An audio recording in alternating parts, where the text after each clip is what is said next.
Welcome to the tutorial How to Stay Fresh and Alert on Long Shifts in the Writing Center. Now when you think about this topic, really there are two primary issues at hand. Being rested and ready before your sessions start and not working harder than the student. If you know you have a long shift coming up, as much as possible come rested and stocked with food and drink. Unfortunately, there are times with long stretches and no breaks, so having something readily available is key. No one feels fresh or alert when starving, or worse, dehydrated. Use a walk-away moment to grab something in the bunker.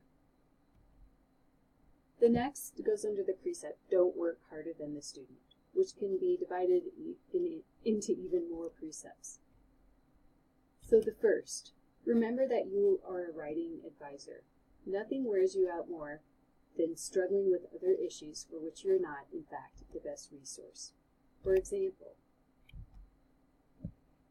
if you feel that the student is dealing with personal issues, you can refer them to the counseling center. If language may be an issue, refer them possibly to immigrant services. There are a list of services available at Metro in addition to various pamphlets in the Writing Center, so occasionally take some time to refresh your memory on what Metro offers so you can make those suggestions and take some of the stress off of yourself. For those of you not even close to collecting Social Security, this makes reference to an old song.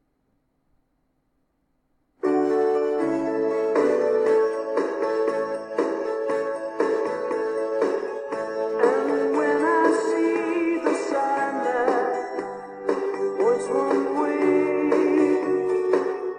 the lot we used to pass by every day. Just walk away with me, you won't see me follow you back home. The empty sidewalks on my like another say. So even though this is an old song, it's also key to staying sane over a long shift. Often we get entangled in a session, we forget to do this. So when you find yourself working harder than the student or simply getting frustrated, assign the student a task, such as writing the thesis again, eliminating passive voice in one paragraph, checking verb tense, and then go ahead and walk away.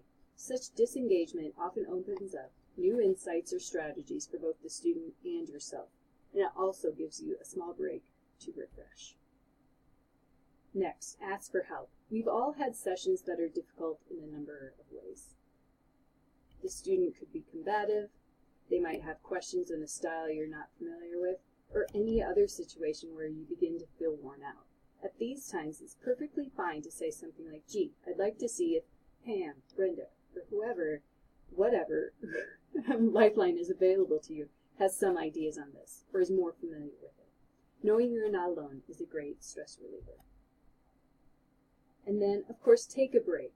At any and all opportunities, when you do not have a student, or if you finish a session early, leave the room, walk down the hall, go outside for a minute, recharge, and refresh.